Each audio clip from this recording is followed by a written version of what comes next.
Assalamualaikum warahmatullahi wabarakatuh.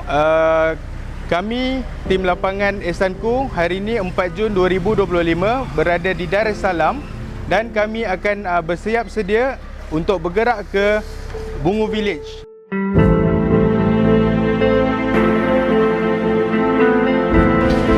Okay, Alhamdulillah ini kita dah sampai nama tempat ni Mikuranga di kawasan Tanzania dalam perjalanan menuju ke KBT.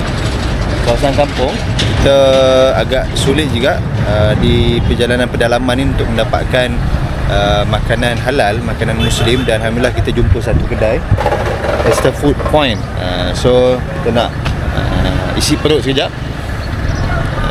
lepas tu kita akan sambung perjalanan kita.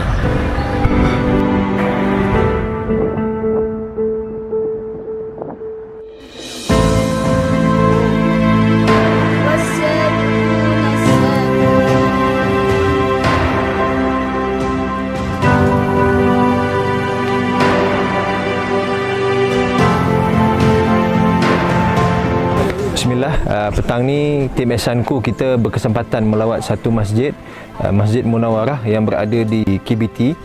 Tuan-tuan dan puan-puan, masjid ini sangat daif. Dikatakan masjid ini telah dibina hampir 9 tahun. Penduduk yang berada di sini hampir 30 keluarga Islam dan mereka sangat memerlukan masjid.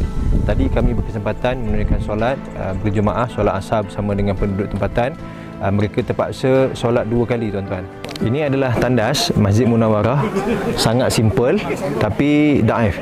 Hanya bertutupkan daun pisang dan bila-bila masa sahaja orang boleh mengintai masuk ke dalam. Memang tak ada struktur jamban, tak ada struktur bilik air yang lengkap, hanya korek lubang sahaja.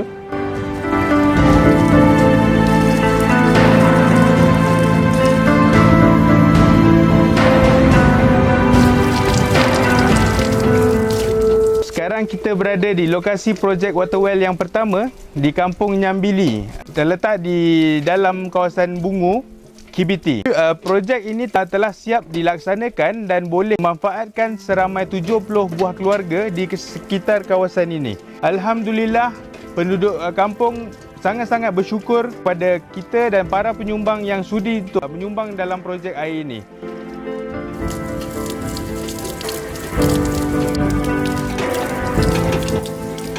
Sekarang kita berada di kawasan water well project yang kedua di Nyambili Village, di Bungu Village. Projek ini telah siap pada 1 Jun sebelum kami tiba di lokasi ini. Thank you. Thank you. Thank you. Thank you.